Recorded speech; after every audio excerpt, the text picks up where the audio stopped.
Oh, Senhor Jesus, Senhor, obrigado, Senhor. Tua mesa é maravilhosa. Senhor, estamos aqui por causa do Teu convite.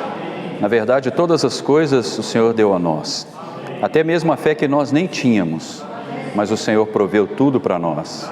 Senhor, obrigado por esse momento. Senhor, também queremos considerar a Tua palavra, oh, porque essa é a nossa verdadeira alimentação. Comer e beber do Senhor é o que anelamos todos os dias. Senhor Jesus, oh Senhor Jesus. Abençoa o teu profeta, Senhor. Amém. Abençoa a tua igreja. Amém. Braços abertos. Amém. Amém. Aleluia. Aleluia. Irmãos, todos os domingos nós temos procurado compartilhar um pouco sobre esse mistério, que é a mesa do Senhor. Porque nós praticamos isso e fazemos isso toda semana, e eu creio que se nós compartilharmos a cada domingo e até a volta do Senhor, nós ainda não vamos esgotar pela grandiosidade do que significa esse milagre, o que aconteceu e o que representa esses elementos que nós acabamos de tomar, Então eu queria que os irmãos abrissem comigo em Gálatas capítulo 3, versículo 14. Senhor Jesus. Gálatas capítulo 3, versículo 14, e diz assim, olha: para que a bênção de Abraão chegasse aos gentios em Jesus Cristo, a fim de que recebêssemos pela fé o Espírito prometido. Aleluia! A fim de que recebêssemos pela fé o Espírito prometido. Aqui fala para que a bênção de Abraão. Então algo foi necessário ser feito para que a melhor coisa da sua vida acontecesse, que é você ter o Espírito habitando no seu interior. Hoje eu e você podemos afirmar com plena convicção: Deus habita em mim. Amém. Cristo habita em mim. Amém. O Espírito Santo vive em mim. Amém. Oh Senhor Jesus. Tem um hino que diz que nada é mais precioso do que Cristo em meu espírito. Pode tudo acabar, mas aqui Ele sempre está. No início da Bíblia nós também vemos que havia um personagem chamado Enoque, e fala que Enoque andava com Deus e já não era, porque Deus o tomou para si. Ele andava com Deus, porque Deus sempre quis habitar no homem. Mas para que a bênção de Abraão, se a gente ler aqui nesse capítulo 3 de Gálatas, a partir do versículo 6, começa narrando toda a história e mostra que a bênção de Abraão ficou impossibilitada de chegar até nós porque houve um problema chamado pecado. O capítulo 4 vai dizer que a lei não podia anular a promessa. Mas então por que deram a lei?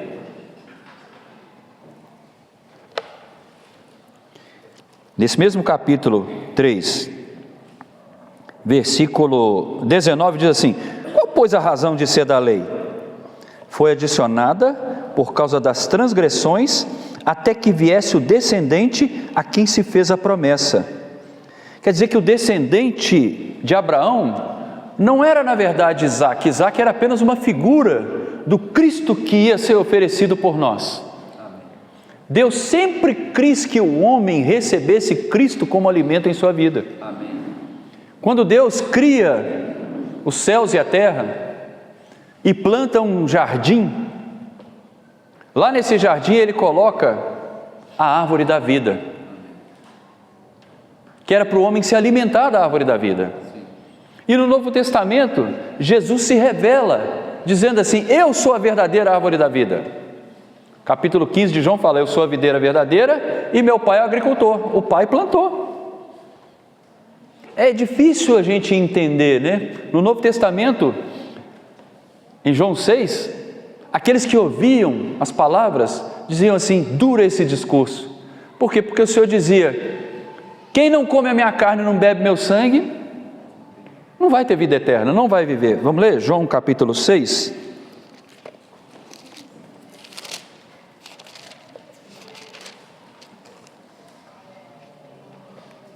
Senhor Jesus,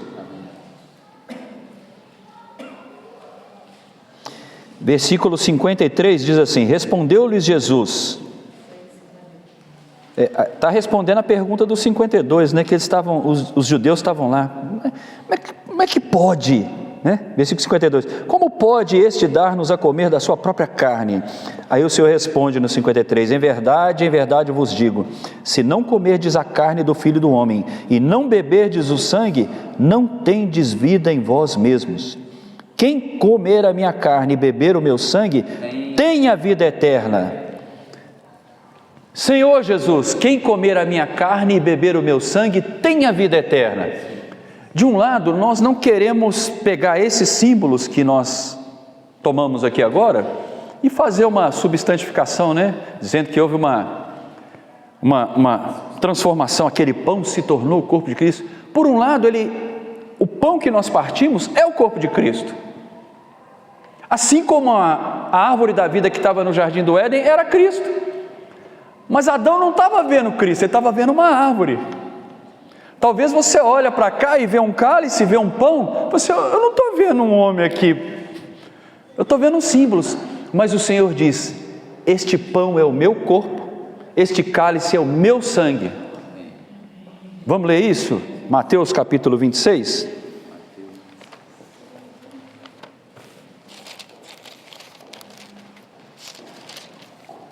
Senhor Jesus, a ceia do Senhor, Mateus 26, fala assim: enquanto comiam, tomou Jesus um pão, e o abençoando partiu e o deu aos discípulos, dizendo: tomai e comei, isto é o meu corpo.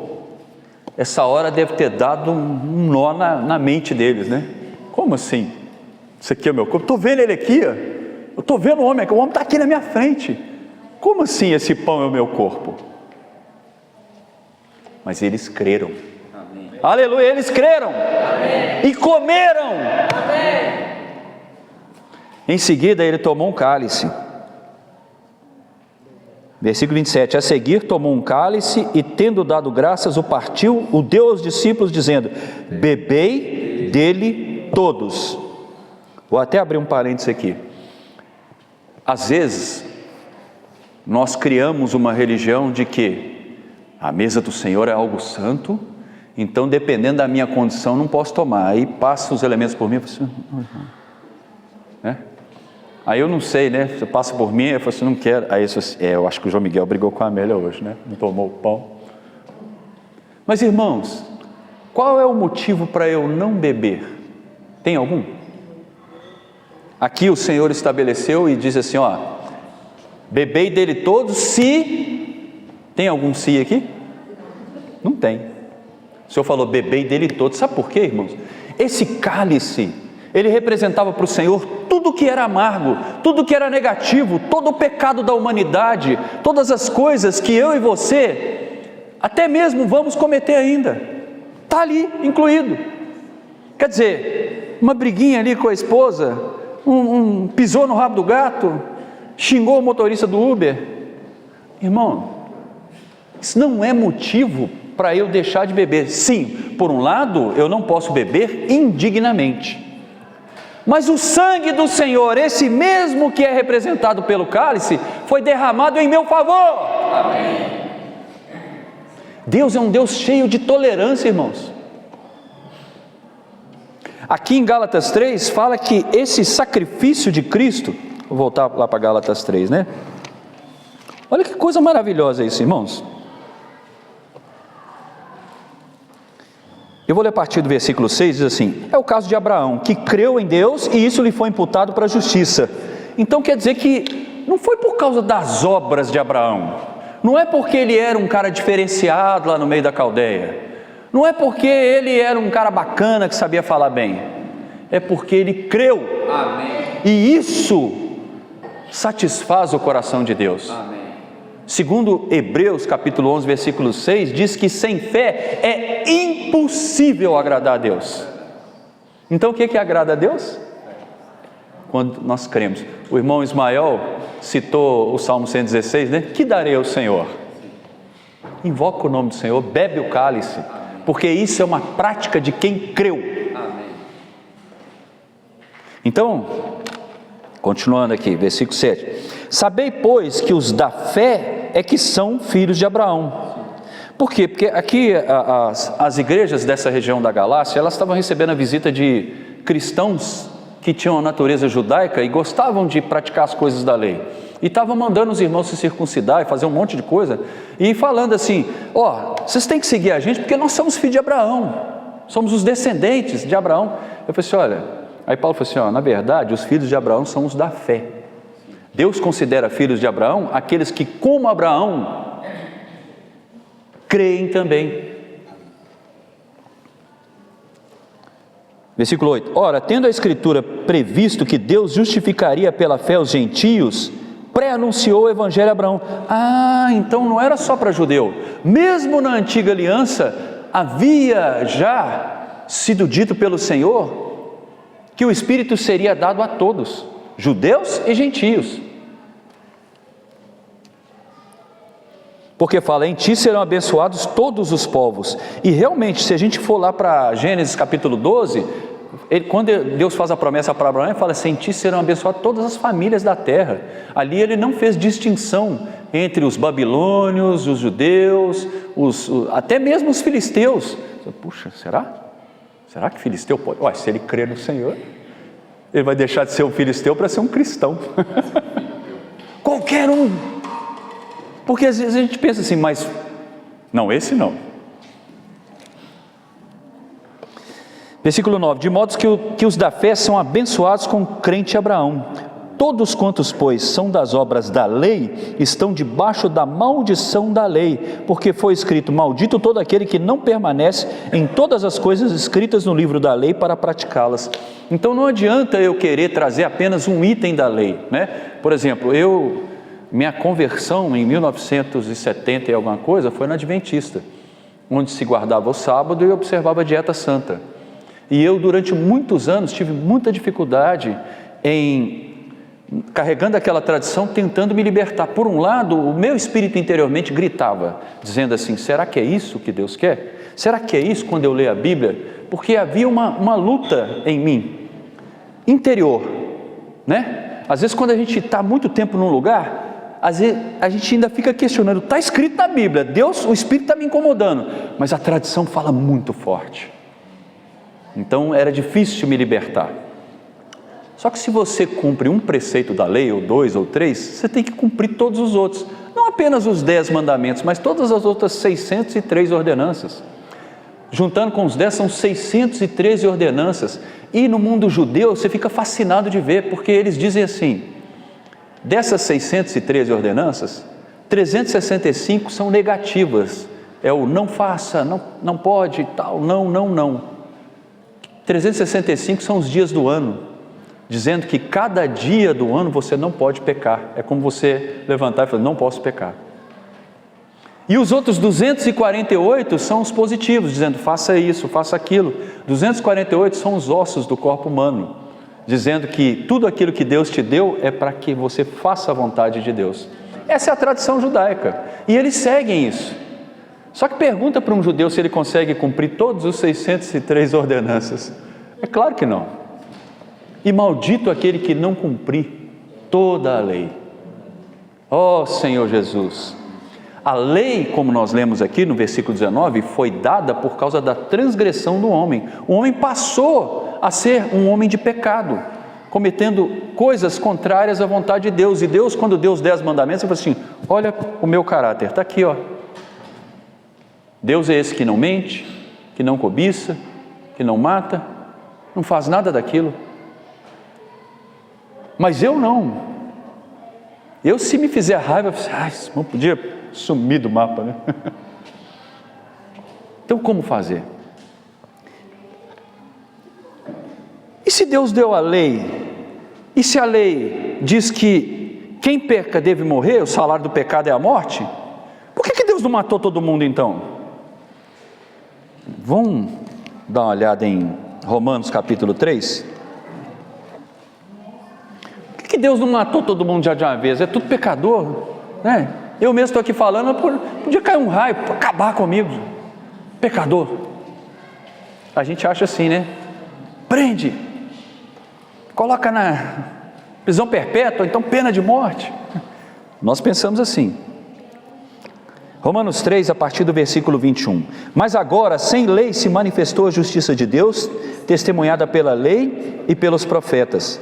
Justiça de Deus mediante a fé em Jesus Cristo, para todos e sobre todos os que creem, porque não há distinção, pois todos pecaram e carecem da glória de Deus, sendo justificados gratuitamente por sua graça, mediante a redenção que há em Cristo Jesus. Agora presta atenção, hein? A quem Deus propôs no seu sangue, como propiciação, mediante a fé, para manifestar a sua justiça, por ter Deus, na sua tolerância, deixado impunes os pecados anteriormente cometidos, tendo em vista a manifestação da sua justiça no tempo presente. Então aqui os versículos 25 e 26 trazem duas coisas para nós. De um lado, mesmo aqueles sacrifícios da antiga aliança, eles não poderiam justificar o homem. O sangue de bodes, de touro, de pombinha, seja o que for, não podia justificar o homem. Mas Deus é tolerante. Uma vez até conversando com o irmão, ele me perguntou assim: o que você acha da vontade de Deus, vontade permissiva? Eu não creio que Deus seja permissivo, mas Deus é um Deus tolerante. A tolerância de Deus faz com que nós, mesmo cometendo às vezes erros um após o outro, Deus ainda espera pacientemente. A Bíblia fala que Deus é longânimo, ou seja, o ânimo dele é longo, o meu é curtinho. A gente estoura rápido, mas Deus tem longanimidade. Então por causa disso ele tolera, porque ele sabia que o homem era incapaz. E aí fala que Deus proveu coisa superior. Aqui fala que é o sangue de Cristo. Deus, a quem Deus propôs no seu sangue. Uai, mas não é o sangue de Cristo? Ou é o sangue de Deus? Aqui está falando que é o sangue de Deus, né? Mas Deus e Cristo é a mesma coisa. Jesus é Deus e Deus também é Jesus. Quando eles olhavam, Filipe perguntou assim: mostra-nos o Pai. Eu falei assim: olha para mim, Filipe, estou tanto tempo convosco. Então esse Deus propôs no seu sangue como propiciação. Irmãos, quando nós tomamos o cálice aqui, quando nós tomamos o pão, algo maravilhoso tem sido dado para nós, e eu não posso tomar essas coisas de qualquer maneira. Não é que agora eu vou espiritualizar os símbolos. Então não pode, tem que ser no copinho, tem que ser num copão, tem que todo mundo beber junto. Não é isso. A questão é eu, quando recebo esses elementos, quando eu olho para essa mesa, quando eu participo junto com os irmãos, qual é a minha intenção, qual é a minha reação? Quais são as características que me tomam no momento que eu estou reunido com os irmãos para fazer algo em memória do Senhor? Será que esse momento é um momento digno de reverência? Será que merece eu colocar a minha adoração ao Senhor? E será que agora os hinos que eu vou pedir, eles são baseados naquilo que mais satisfaz a mim? Ou é naquilo que eu pergunto: Senhor, qual é o louvor, né? O irmão Ismael falou assim: que darei ao Senhor? Então você pergunta: Senhor, que hino que eu te louvo hoje? Eu confesso que raramente eu faço isso, eu preciso fazer mais, perguntar: Senhor, com qual hino eu vou te louvar hoje? Qual que é o hino que eu vou te dar hoje em louvor? Qual é o compartilhar meu? Qual é o sentimento que o Senhor tem colocado dentro de mim que eu devo colocar para toda a congregação?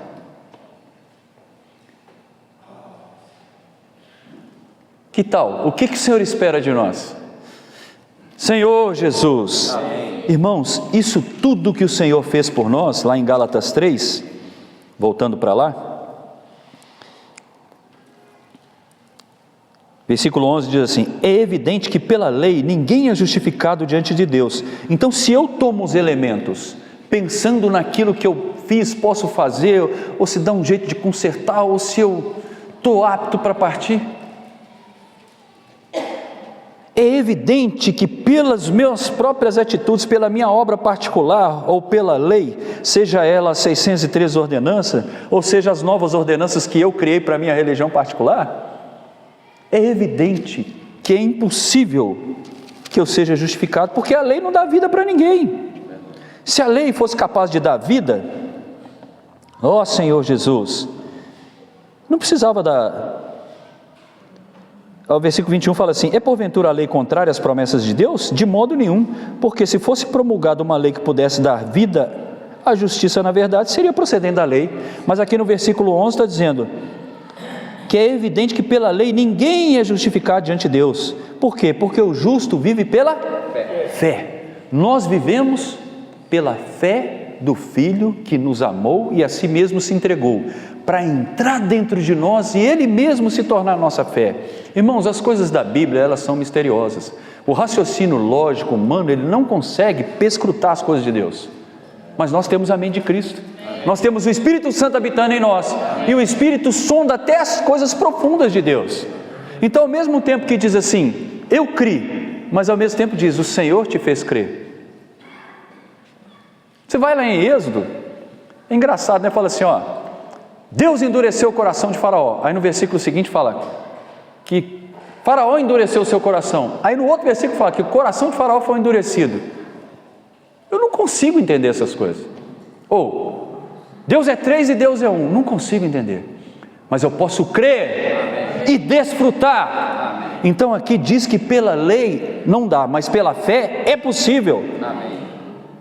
Versículo 12. Ora, a lei não procede de fé, mas aquele que observar os seus preceitos, por eles viverá. Olha que versículo maravilhoso, 13. Cristo nos resgatou da maldição da lei. Não é que a lei é maldita, é que aquele que não cumpre se torna maldito. Por exemplo, o Rogério fala para mim assim, não para nem, não, que é proibida lá a placa. Aí depois vem um guarda, me multa, escreveu o meu nome, eu fiquei mal falado, agora estou com a multa. A lei é maldita? Não, eu que parei no lugar errado. Então, Cristo nos resgatou da maldição da lei, porque a lei só mostra o quanto o homem, por causa do pecado, é contrário às coisas de Deus. Como fazer agora então? Então Cristo nos resgatou da maldição da lei, fazendo-se Ele próprio maldição em nosso lugar, porque está escrito, maldito todo aquele que for pendurado no madeiro. E isso tudo, irmãos, para que a bênção de Abraão chegasse até nós, gentios, para que a bênção de Abraão chegasse aos gentios em Jesus Cristo, a fim de que recebêssemos pela fé. Então, é pequeno, né? Talvez a gente possa até melhorar a aparência dos elementos, ter um cálice mais bonito, comprar uns copinhos mais apresentáveis, mas não é isso o que resolve o nosso problema. O que resolveu o nosso problema foi o milagre de Cristo na cruz, e Ele, predizendo sobre a sua morte, como nós lemos em Mateus 26, disse assim, ó, coma do pão, beba do cálice, todos vocês. Antes mesmo dele fazer essa ceia, porque João capítulo 6 é bem antes do dia da morte do Senhor, porque na noite que ele foi traído é que ele parte o pão. Na noite que ele foi traído é que ele fala dessa nova aliança no sangue dele. Mas antes disso, ele já tinha, na multiplicação dos pães, ali em João 6, ele falou assim, ó, vocês estão comendo o pão, esse pão humano aí? O verdadeiro pão é aquele que desce do céu, dizendo assim, eu vim do céu, aqui para a terra, para salvar o homem dos seus pecados. Quem não comer a minha carne e não beber o meu sangue, não tem vida eterna. E hoje, nós experimentamos essa bênção maravilhosa. Tem algo mais precioso para você do que ter certeza e segurança da salvação? De que o próprio Deus te tomou como um vaso para ser sua habitação? E que quando nós reunimos juntos como igreja, nós trazemos todas as muitas formas da sabedoria de Deus juntos?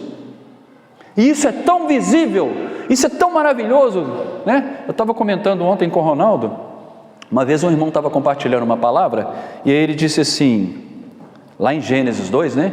Quando o homem estava dando nome para os animais, fala que ele separou os animais domésticos dos animais selvagens. E aí o irmão fez a seguinte aplicação, ele falou assim, ó, Os animais domésticos são aqueles que entram dentro da casa, os selváticos ficam lá na selva, né? Ou seja, o homem estava discernindo, essas coisas podem entrar na minha casa, essas coisas ficam do lado de fora. Eu falei, puxa, eu não tinha visto isso. Por que eu não tinha visto isso? Porque ele é um vaso que recebeu revelação do Senhor, que foi dada a ele para o corpo. Se ele está sozinho lá isolado, como que nós vamos desfrutar disso? Mas se nós estamos juntos, quantas vezes? Às vezes vem um irmão aqui na frente, compartilha uma palavra maravilhosa e tal, e eu ganhei, mas aí de repente vem um irmão bem simples e compartilha um pequeno ponto, e você fala assim, puxa, não tinha visto isso. O corpo de Cristo é maravilhoso. Amém. O Espírito que habita em mim e habita em você, ele se revela a cada um de nós. Então, quando nós partimos esse pão, nós estamos manifestando a glória do Deus vivo, encarnada em Cristo, que se transformou para entrar para dentro de nós. Quando eu como e bebo, eu estou dizendo sim, eu sou um com o Senhor, eu sou um com a sua morte, eu sou um com a sua ressurreição, eu creio no milagre do Espírito Santo habitando no meu interior. Então não é coisa pequena. Talvez ao longo dos anos nós aprendemos muitas coisas a respeito da mesa do Senhor. Às vezes algumas você tem que fazer um certo contorcionismo ali para, né, umas visões meio esquisitas, mas a Bíblia, se nós tomarmos todos os dias para considerar sobre o valor do corpo e do sangue de Cristo, o valor da mesa e o valor dessa reunião quando nós fazemos em memória do Senhor, meu irmão, não vamos fazer de qualquer maneira. Não, nós não vamos tomar. E toda reunião, quando eu vier, eu já venho pensando assim, puxa, que darei ao Senhor? Que hino eu vou cantar? Senhor, eu quero partir esse pão sempre. Senhor, eu quero tomar esse cálice sempre. Oh, Senhor Jesus, amém. Muito obrigado pelo pão. Amém. Senhor, muito obrigado pelo cálice. Amém. Nós abençoamos. Amém. Oh, Senhor Jesus. Amém. É só um pedacinho, eu acho até que eu passei do tempo, né, irmãos? Mas é só para ficar registrado aqui. E a cada domingo nós vamos estar continuando a falar sobre isso, porque nós queremos resgatar entre nós a doçura, a reverência, a adoração, o genuíno louvor que uma reunião como essa pede. Amém? Jesus é o nosso Senhor. Os irmãos fiquem à vontade para compartilhar, né? Vamos colocar os microfones aqui.